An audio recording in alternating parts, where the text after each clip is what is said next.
সুপ্রিয় দর্শক, আসসালামু আলাইকুম। দীর্ঘ বিরতির পর আবারও চলে আসলাম আপনাদের সামনে নতুন একটি ভিডিও নিয়ে। বেশ কিছুদিন অসুস্থ থাকার কারণে আপনাদের সামনে নতুন কোনো ভিডিও নিয়ে হাজির হতে পারিনি, তার জন্য দুঃখ প্রকাশ করছি। এখন চলুন চলে যাই সবাই মিলে মূল গল্পে। বিশ্বকাপ উপলক্ষে ভাতিজাদের উদ্যোগে বিরিয়ানির আয়োজন করা হয়। উদ্দেশ্য, বাড়ির সবাই মিলে একসাথে বিরিয়ানি খাবে এবং তারপর খেলা দেখবে। খেলার প্রতি আমার তেমন আগ্রহ না থাকলেও সবাই মিলে যেহেতু একসাথে বিরিয়ানি খাওয়া হবে, এটার সাথে আমি একমত। তবে রান্না বান্নার করার কথাও কিন্তু ছিল আমার ভাতিজাদের, কিন্তু তারা বাজার করে দিয়ে উধাও, যার ফলে ভাবিদেরকে এই কষ্ট করে রান্নার কাজটি করতে হলো। বিরিয়ানিটি রান্না করেছিলেন আমাদের ভাবি পিয়াসের আম্মু এবং সেই সাথে সহযোগিতা করেছিলেন বাড়ির অন্য সবাই। তবে রান্না শেষে ভাতিজারা হাজির ক্রেডিট নেওয়ার জন্য, তবে লাভ নেই, আমি ছিলাম রাজসাক্ষী। তারপর স্বাদ নেওয়ার পালা। আলহামদুলিল্লাহ, চিকেন বিরিয়ানি হওয়া সত্ত্বেও অনেক টেস্টি হয়েছিল।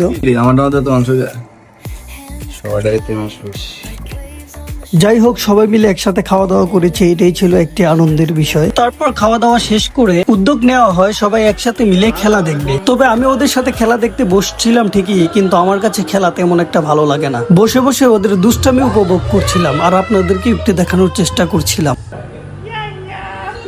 তো এরকম করে অনেকটা সময় কেটে যায় এবং একটা সময় আমার ঘুম পায়। তাই আমি ওদেরকে বলেছিলাম, তোরা খেলা দেখ, আমি একটু ঘুমাই, যদি গোল হয় তাহলে আমাকে ডাক দিবি। তবে চিল্লি থেকে আর ঘুম আসে? তারপরেও চোখ বন্ধ করে নিয়েছিলাম, হালকা একটু ঘুমিয়ে নিয়েছিলাম।